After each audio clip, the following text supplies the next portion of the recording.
Então vamos lá? Bom, nesse vídeo aqui a gente vai falar sobre um tema que dificilmente é comentado no mercado financeiro, as pessoas têm medo de falar sobre esse assunto, mas a gente vai falar sobre os riscos ocultos aí no mercado de ações e no mercado financeiro de modo geral, que você deveria conhecer, mas que ninguém nunca te disse. Então, o objetivo aqui não é só te esclarecer quanto às práticas que existem ali que podem acabar te prejudicando, mas também é te ajudar a evitar esse tipo de prática e tomar cuidado com seus investimentos nesses ambientes. Antes de mais nada, quem é um Sardinha Raiz, já deixou o like lá antes do vídeo começar, porque você sabe que o vídeo vai ser bom. Se você não é um Sardinha Raiz ainda, eu te aconselho a segurar a sua mãozinha e só se inscrever ou deixar seu like nesse canal aqui, se o vídeo te agregar de alguma forma. Não vale ficar inscrevendo em um monte de canal não, né, Vandir? Tem que ser mais seletivo. Tem que ser mais seletivo, porque aí você abre o YouTube e vai estar cheio de recomendações legais pra você. Sai desinscrevendo de um monte de canal porcaria, deixa só aquelas inscrições que realmente fazem sentido. Manipula ali seu algoritmo pra que ele entregue o melhor pra você. Então, se você gostar do canal, aí você se inscreve, senão não precisa não.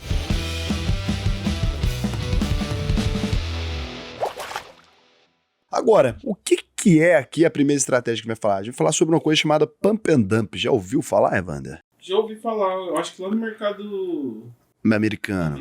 No mercado americano, a gente tem muito mais notícias sobre Pump and Dump. Porque lá acontece mais, você acha? Acho que é porque o mercado é maior, talvez. Não, porque é mais investigado. No Brasil, são raras vezes que a gente abre investigações por crimes desse tipo, né? Que seria ali o crime de uma pessoa fazer uma ação valorizar, vou mostrar como é que isso pode ser feito na prática, como é que você pode evitar esse tipo de coisa. E quando as pessoas todas começam a comprar ela, você sai de uma vez. Isso acontece muito no sistema de criptomoedas ali, principalmente as criptomoedas menorzinhas ou os tokens aí, mas sempre foi uma característica do mercado de ações. O Elon Musk, inclusive, é famosíssimo por fazer isso com o Bitcoin, né? Ele dá uma inflada ali no preço do Bitcoin, os bobos tudo vai e ele vende, ele vai e vende, é assim. Então, mas aí no mercado de criptomoedas não é proibido, né, especificamente. No mercado de ações é crime isso aqui, mas é difícil a gente ter uma investigação. Acontece bastante no Brasil, não vou citar casos aqui, porque como não teve comprovação, posso acabar sendo preso. Mas se você quiser comentar aqui, você pode ficar livre para comentar os casos de Pump and Dump que você já assistiu. Quem é mais antigo de mercado já viu isso acontecer algumas vezes. Tem um até muito famoso, de um rapaz muito famoso, que atua até hoje aí no mercado aí, tá aí sempre, né? Todo respeito, não tenho nada contra o seu trabalho não, né? Cada um vive a vida como quer, bobo é quem cai, não, né? Então vamos lá. Então aqui a gente tem uma ação para eu te mostrar mais ou menos como é que funciona, não vou fazer, né? Vou só explicar o que é feito aqui. Então essa é a Teca 4, é uma empresa de tecelagem, ela é inclusive fabricante dos roupões mais confortáveis aí do Brasil, é maravilhosa a Teca, eu gosto mesmo dos produtos deles. Pra caramba, eles estão em recuperação judicial, mas sério, a maioria dos hotéis antigamente utilizavam coisas da Teca e é uma empresa que tem produtos maravilhosos. É muito difícil entender como é que a Teca chegou nessa situação. Ela tinha números muito legais, ó, você vem aqui 5 anos atrás, você vai ver que a empresa ainda, 5 anos atrás não é mais tempo, eu tô velhinho, hein? Achei que 5 anos atrás ia dar muito tempo. A pandemia parece que foram uns anos que não contaram na minha cabeça. Então você volta ali lá nos idos de 2010, ali por exemplo, a empresa 160, depois 129, ela não apresentava números maravilhosos não, ela sempre teve indicadores meio ruins ali, mas aí a situação foi se agravando até ela chegar aí, né, a situações muito complicadas nos últimos anos da Teca aí, então. Ela está em recuperação judicial, se não me engano, perdão se eu estiver incorreto com relação a isso. Ela ainda tem uma receita, ela ainda tem algumas coisas, mas muito difícil. Ela não apresenta margem, tudo negativo, muita dívida, né? Então, uma situação difícil. E eu torci para ela se recuperar, hein? Já fiz vídeo aqui da Teca, já trouxe aqui informações, mas eles têm uma dificuldade mesmo muito grande, ó. Vou até mostrar os produtinhos deles aqui para poder ajudar eles aí. Vou até mostrar aqui de novo, ó, tá aí, ó. Não é uma propaganda, né? Eles não me pagaram nada, não. Eu odiaria que a Teca quebrasse, né? Então, tá aqui, eles estão já avisando que tem gente usando o número fake. Por quando você tá num buraco, tudo termina de te afundar, né? Então, os produtos aqui, ó, você pode vir a linha Luxury, né? Que tem aqui as toalhas e tal. Cara, são produtos de muita qualidade, mas o site deles não... É difícil de comprar, né? Você acaba precisando, muitas vezes, entrar em contato por e-mail. É difícil. Então, aqui você consegue ver. Deve ter muita saída também. Tem, pô. Tem, até hoje os hotéis utilizam muito, é uma empresa que ainda tem uma entrega muito grande. Então você pode comprar lá os roupões, são extremamente confortáveis se achar, né? Mas tenta comprar do site deles mesmo, mas é difícil, porque não tem que tirar pedido, ver aí como é que você consegue. Mas é uma empresa bem legal, então não tem nada a ver com a empresa, não investiria, como um investimento eu não acho interessante, mas a empresa, pô, desde 1926, seria muito triste pro Brasil perder uma empresa que faz bons produtos aí por conta, não sei lá, foi mal administrada, tá ok, mas a empresa tem um monte de funcionário, então a gente tá falando aí de 1.200 pessoas, de empregadas aí pela Teca, se não me engano, no último número. Então tá aí a Teca. E aqui, por que eu escolhi a Teca? Aqui você vai observar, você tá vendo os números dela aqui, ignora, né, essa coisa toda. Vamos olhar aqui para esse lugar aqui, ó. Nas últimas 52 semanas, o preço máximo foi R$ 28,93, o preço mínimo foi R$ 11,81. Então, a Teca tem uma captação de mercado de 7,08 milhões de reais. É uma captação muito pequena. Pra vocês terem noção, é uma empresa que fatura 42 milhões, ela tem uma captação de 7,08 milhões de reais. Uma captação extremamente baixa. Então, essa empresa, tem gente, que na bolsa aqui, o cara conseguiria comprar essa empresa inteira, né, no mercado de ações. Lógico que ela não tá à venda inteira, mas conseguiria comprar todas as ações em circulação aqui numa tarde. Agora, vamos supor que você tem aqui, então, R$100 mil, né, e quer fazer uma baguncinha. Como é que seria feito esse processo aqui? Aí é importante, a gente vai precisar de um home broker profissional para você entender o que pode acontecer, né? Então, você vai vir aqui agora e vamos dar uma olhada em quanto a Teca, né, a Teca 4, qual o número de volume, qual o volume negociado da Teca 4. Então aqui não tem nada, não tem ações, não tem nenhum book de oferta, ó. No livro de oferta tem pouquinha coisa, tá vendo? Ó? A melhor oferta de compra é por R$15,50 e a melhor oferta de venda é por R$18,39. E aí você tem aqui gente oferecendo 14, depois tem até oferecendo R$8,60 aqui no book, né, um pessoal. Então você vê aqui a quantidade de ações que estão querendo comprar. Mas se você somar o volume todo aqui que tá no book de oferta, você vai perceber que não tem lá grandes coisas. O que significa que você consegue, por exemplo, se você for fazendo isso aqui ao longo dos dias aqui, você consegue ir comprando uma quantidade legal de ações da Teca. Vamos supor que você comprou aí, foi passando os dias comprando, vê aqui dentro desse book de ofertas o que a gente tem para a venda aqui. Então vamos lá, fazer só umas continhas para mostrar para vocês aqui. O sistema todo de pump and dump é muito mais estratégico isso aqui, mas estou explicando para vocês como poderia funcionar uma coisa na prática aqui. Então tem um cara aqui que tá vendendo, mas tem umas 3 mil ali, e aí o resto das ofertas são menorzinhas, 1, 2, 3, 4, né? É mais umas 400 ações. Então, o máximo de ações que estão à venda aqui nesse book são 6 mil ações de Teca, que hoje aí é o preço máximo aqui que a gente teria de cotação, vai dar um preço médio aí de 18,70, somando aqui, claro. Tem ações a 19, mas tem ações também a 18 alguma coisa. Então, a pessoa gastaria R$112.200 para zerar o livro de vendas aqui da Teca. E nesse ponto, depois que você terminasse de fazer isso, a ação já estaria a R$19. No momento que você faz isso aqui, você tem vários instrumentos agora que poderiam fazer, agora você conseguiu se posicionar, né, com 6 mil ações aqui de Teca, que você comprou um preço médio de R$18. Agora, o que faria essas negociações aumentarem aqui? Mais gente vinha atrás. Vamos supor que você tivesse um canal de mídia, seja um YouTube, seja um Instagram bombado, seja um site de mercado financeiro, ou um grupo de sites, você poderia pagar ali para colocarem uma notícia falando rumores de que a Teca está negociando com um grupo tal para sair da recuperação judicial, vai receber um aporte de R$500 milhões. Isso mudaria a relação da Teca? Com certeza. Então eu tenho 6 mil ações, as pessoas começariam a comprar loucamente, o preço da Teca vai subir, você divulga um bastidor de mercado, o preço da Teca vai subir. Quando ela tiver lá a ação a R$60, por exemplo, eu vendo, né? Subiu 3 vezes mais, é uma empresa sem negociação nenhuma, qualquer coisinha, eu vendo. Então eu pego ali e vendo por R$360 mil, eu paguei 112, embolso o dinheiro e já era. Na hora que o rumor oficialmente foi declarado, não tinha, nunca aconteceu nada disso, a Teca vai divulgar um fato relevante, vai dizer que não, a gente poderia vender. É claro que teria um circuit break, teria interrupção, mas eu queria mostrar pra vocês que seria possível, né, você ir sustentando o rumor. Isso aconteceu antes da MMX fechar capital, a gente fez até vídeo aqui falando, gente, pelo amor de Deus, a empresa não tem operação, não tem nada, divulgaram as notícias do Eco, falando que o Eco Batista tinha negociado com um grupo tal. Deixa eu ver se eu acho isso aqui. Ó, e que ganha aporte de mais de 1,1 bilhão de reais de fundo chinês para conter falência da MMX e tal. Então começou a ter uns boatos no mercado na época, antes da empresa fechar a capital e falir, que ela receberia algum tipo de salvamento e tudo. E aí logo depois a empresa teve a falência decretada. Então a ação da empresa subiu, virou pó de uma hora para outra. A mesma coisa aconteceu quando falaram, a IRB tava quebrando, né, sumindo do mapa, sumindo mesmo com uma queda muito forte. Falaram que o Warren Buffett investiu na IRB. Saiu uma notícia no mercado, né? E era uma fake news, né? Então, tem uma história falsa de que a Berkshire Hathaway tinha investido. Fake news custa 5 milhões ao IRB, depois eles teve que pagar, né? Porque foi uma notícia falsa emitida, mas um monte de gente saiu comprando a ação, né? E aí falaram, não, foi um mal entendido, não rolou, tal. Depois saíram outras versões. Então, para você fugir desse tipo de estratégia, é muito importante você não ficar seguindo o call de notícia. Não, tem um rumor de mercado, tem um sei lá o quê. Normalmente, esse tipo de coisa é feito em empresas de baixíssima liquidez, exatamente para gerar esse tipo de movimento. movimento, né? Raul, isso não é crime? É crime, mas é muito difícil você investigar, a CVM tenta, mas é muito difícil muitas vezes você ver de onde partiu esse tipo de coisa. Porque apesar de existir, né, um pump and dump desse aqui que é feito com notícias maiores e que muitas vezes por pessoas corruptas de dentro da própria estrutura da empresa, muitas vezes uma pessoa sozinha, um trader, por exemplo, tá numa sala de sinais ou alguma coisa, pode criar um movimento ali, né, e um grupo de pessoas pode criar um movimento, fazer sua ação subir, várias pessoas começam a comprar ali e depois eles dão um dump. Então isso acontece em menor escala com muita frequência. Essas empresas aí que você vai vendo, são empresas muitas vezes já, assim, que nem tem muita coisa mais para ser negociada, você acaba observando que elas têm essa oscilação comum, assim. Tem muitas empresinhas pequenas aí que são utilizadas para esse tipo de movimento, tem muita tentativa de pump and dump, então isso é uma coisa que você precisa tomar muito cuidado, é um risco de mercado que é pouquíssimo mencionado, né, porque beneficia um grupo específico de gente que age de maneira criminosa, então presta atenção com isso. Segundo, né, existe uma estrutura de fundos de investimentos, aqui você precisa prestar muita atenção, aqui eu não vou poder mostrar um exemplo, se eu mostrar um exemplo aqui disso aqui na prática, eu não sei o que pode acontecer, eu realmente não, perguntei aqui pro jurídico e tal, o pessoal me falou, não é muito conveniente você usar um fundo ali para mostrar, não, mas existem diversos fundos com essa estrutura e eu posso explicar exatamente como é que ela é feita, tá? Então, você vai observar agora na sua carteira. Se você tem qualquer fundo de investimento na sua carteira, você vai observar agora essa estrutura. Que fundos de investimento que eu tô falando? Fundo multimercado, fundo de renda fixa. Não estou falando especificamente de fundo imobiliário, esse tipo de coisa. Então, presta atenção. Talvez você tenha um fundo de investimento, assim, ó, fundo tal, FIC, renda fixa, blá, blá, blá. Blá, blá, blá.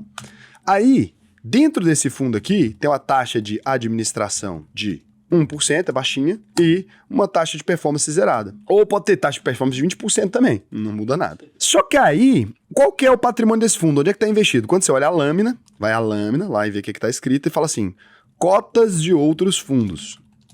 90%, por exemplo, do dinheiro. Aí você abre as cotas desse outro fundo. Aí lá dentro tem um fundo B, FIC, renda fixa, blá, blá, blá, que tem também taxa de administração de 2%, por exemplo, e taxa de performance mais 20%.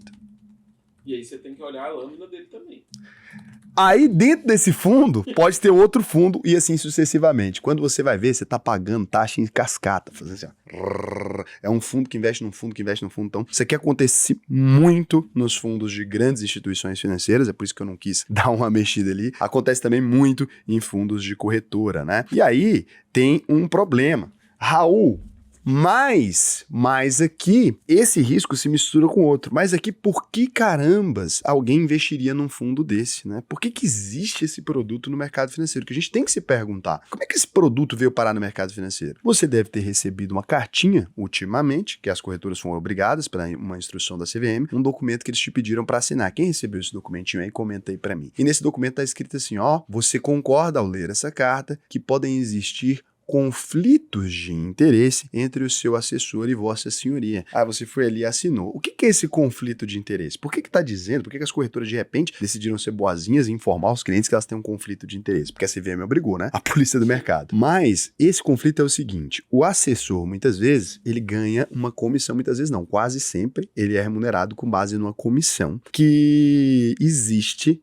chamada rebate. Então ele coloca o seu dinheiro lá e o que paga ele não é a sua rentabilidade, como as pessoas gostariam, né, que fosse mencionado no mercado, tará. Não. O que paga ele é o fundo. Então você coloca o dinheiro lá, tem um fundo que paga, ó, 2% de todo o dinheiro que você colocar aqui, volta para você, né? 1% vai para casa, onde você trabalha, 1% vai para você direto aí como comissionamento. É o chamado rebate. Então, esse produto, ele vai ser indicado muitas vezes, esse fundo que investe em fundo, etc, porque ele tem um rebate maior do que um fundo de investimento com menos taxas, etc. Então, toma muito cuidado com isso também. É um risco oculto do mercado, não só de ações, mas de renda fixa de modo geral, né? Esse aqui é um risco generalizado, isso aqui acontece com diversos assessores aí. Então presta muita atenção. E é por isso, muitas vezes, inclusive, que o assessor vai preferir te indicar um fundo de investimento do que um ETF, né? Ah, tem um ETF aqui que pode fazer a mesma coisa no mercado americano, tará, ou um ETF brasileiro. Mas não, esse fundo aqui é melhor para você, né? Esse gestor desse fundo é pica e tal. Muitas vezes vai ter isso. Tem fundos bons, Raul? Tem fundos bons. São a maioria? De jeito nenhum. São raros e, assim, exceções, tá? Exceções. Tem menos de 5% 5% do mercado, que é realmente muito interessante, e o 95% é muito complicado. Você tem que estudar, pesquisar bem sobre o gestor, entender onde você está entrando, né? Observe o histórico desse gestor, observe se esse fundo existe há muito tempo, se ele é daquele tipo de gente que trabalha com uns fundos ali, quando os fundos apresentam baixa performance, fecha, abre outro. Presta atenção nas gestoras, em quem cuida dos fundos. Nossa, Raul, mas você é pesado, te colocou em situação. Coloca mesmo, né? Eu tenho lá a plataforma, depois é por isso que eu não posso aprofundar muito aqui, porque eu não sei qual que é o limite do que eu posso mostrar sem me complicar. Então, eu espero que vocês olhem com bastante atenção a carteira de seus fundos, peçam as lâminas para as corretoras, peça a lâmina para o seu banco, peça a lâmina para a sua previdência, peça a lâmina para tudo, para você ficar esperto. Então, quarto aqui, a gente tem um problema chamado risco de liquidez. Isso aqui é uma coisa que pode acontecer bastante. Então, quando você vai comprar uma ação, hoje em dia, pouco se fala nisso. Então, o investidor pequenininho, normalmente ele olha a empresa e fala, eu vou comprar a empresa tal porque eu gosto dela. Então, vamos supor o seguinte, você tá ali observando uma empresa e aí você chega assim, você observa um volume, você vai chegar num momento aqui que tem informações da empresa. Aí vai estar escrito, liquidez média diária, 28,45 milhões de reais. Significa que se você for vender as suas ações, você vai ter esse limite de liquidez aqui. É uma empresa que vale 2,23 bilhões, Raul, eu tenho um pouquinho de dinheiro, eu tenho 40 mil investido nela, 20 mil, você vai conseguir sair dela facilmente. Mas tem empresas, essa aqui, por exemplo, foi a MYPK3, mas tem empresas, por exemplo, se fosse comprar uma Teca 4 da vida, né? Que você pode não encontrar compradores. Muitas vezes você pode não encontrar ninguém mesmo. Liquidez média diária, 153 mil reais. Isso aqui ao longo do dia todo você tem ali esse volume negociado. Então essa empresa não tem liquidez. Uma empresa com menos de 2 milhões por dia de liquidez, por exemplo, é uma coisa que você tem que ficar longe. Por quê? Você tá ali com uma ação que ela custa 24 reais, por exemplo. Só que o que adianta a ação custar 24 reais se na hora de vender você não vai conseguir vender, vai ter que baixar o preço dela para 12, porque não tem comprador. Isso acontece, Raul? Acontece. Você vai acumulando patrimônio, você vai crescendo ali sua carteira ao longo dos anos, chega no momento que você tem 10 milhões de reais investidos, você pode ter ali numa empresa 700, 800 mil reais, você pode não conseguir vender. Isso em fundo imobiliário acontece muito. Eu tenho um cliente que ele tinha um patrimônio maior ali, ele foi comprando fundos imobiliários, pequenininho, comprando porcaria, comprando fundinho pequeno. Na hora que foi para dar saída no patrimônio dele, ele querendo sair, né, precisando ali do dinheiro para fazer uma compra de uma casa que ele tinha interesse ali em fazer esse investimento, ele também é fazendeiro, não conseguia dar liquidez. Ele teve que entrar aqui em contato com a consultoria, para quem tem patrimônio maior aqui, a gente tem um lugar que atende, e a gente foi ter que negociar com empresas específicas para resolver esse tipo de problema. Então toma muito cuidado se você tem um patrimônio maior, para você não ir entrando nesse tipo de coisa. Não entra em empresa, mesmo você que tem patrimônio pequenininho, não entra em empresa ou em fundo imobiliário com liquidez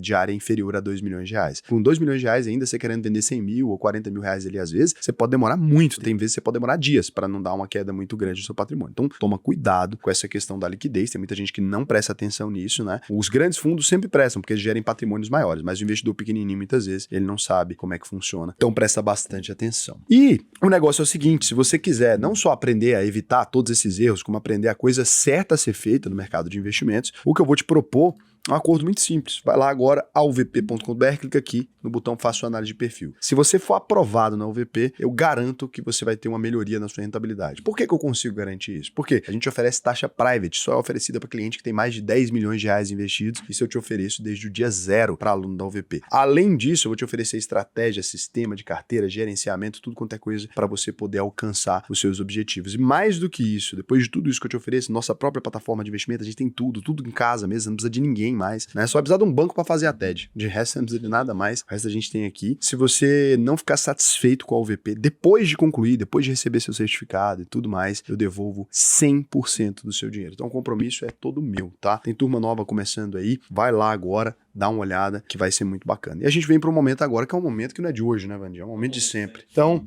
você que não é do canal aqui, não é Sardinha Raiz ainda, vai cuidar da sua vida, que aqui agora é só pros íntimos. Né? Se me pergunta, ele responde, eu tomo pinga, cada domingo dançando e curtindo o Vang, não consigo nem... Então aqui você me pergunta, eu lhe respondo. Mais conhecido, most recognized like Momento Pinga Cadominga, né? Que é onde eu respondo as perguntas de vocês. Vamos ver aqui o que tem aqui. Pergunta. Dá pra ficar rico com fundos imobiliários? Dá AIS 95 anos. Parabéns pela honestidade de seus vídeos. Ixi Maria, tá bugado aqui o teclado do Epires aqui. Então pergunta, com a nova taxação nos fundos de investimento privados, investidores não vão mudar o país de investimentos? Pra quem não sabe, teve uma mudança na legislação. Até postei lá no meu Twitter, ó. Postei lá isso aqui, ó. Fiz uma postagem aqui, vou mostrar aqui pra você. Então postei, alterar as regras dos fundos imobiliários dos FIAGROS. Não foi pra fundos pequenininhos, tá? Antigamente, você pra ter acesso a esse imposto de renda zero, que você você tem nos aluguéis dos imóveis, né, na distribuição dos aluguéis dos imóveis dos fundos imobiliários e também na distribuição dos fiagros ali, é zerado, não paga imposto. Você tinha que ter com um fundo com pelo menos 50 cotistas. Então existiam várias famílias que faziam fundos de investimento ali, né, pegando os imóveis, bilhões de reais em imóveis, xuxa tudo num fundo para poder ter uma facilidade na sucessão e economizar com imposto. O governo foi lá e mudou que agora precisa ter 500 cotistas. O que ele quer impedir? As famílias de constituírem esses fundos, né? Os fundos da Bolsa permanecem com a característica como sempre teve, mas a gente teve uma alteração aí. Então foi nessa MP aqui que foi publicado, ó. Será concedido somente em caso que os fundos de investimento imobiliário ou os fiagros, ou o fiagro, né, possuam no mínimo 500 cotistas. Mudou. Estão tentando pegar os ricos. Só que aí, quando você vai olhar, já tinha gente que desde o começo do ano já estava desfazendo os fundos, ó. Aqui, o cara distribuiu um yield de 1.697%. Então sim, vai acontecer dos ricos aí vazarem do país, sim. Não do país necessariamente, porque tem outras manobras aqui dentro do país ainda. Se continuar apertando, pode ser que saiam sim, mas o governo não quer saber não. Ele tá querendo pegar eles mesmo, tá? E o vencedor, no caso, a vencedora do último vídeo foi a Mari Melo Mari, tá? Ganhou aí o seu presente. Então, tá aí, você foi a grande vencedora. E a frase de hoje é: o golpe tá aí, cai quem quer. Comenta aí se você quiser concorrer a um presente no próximo vídeo. Beijo pra vocês e até o próximo vídeo.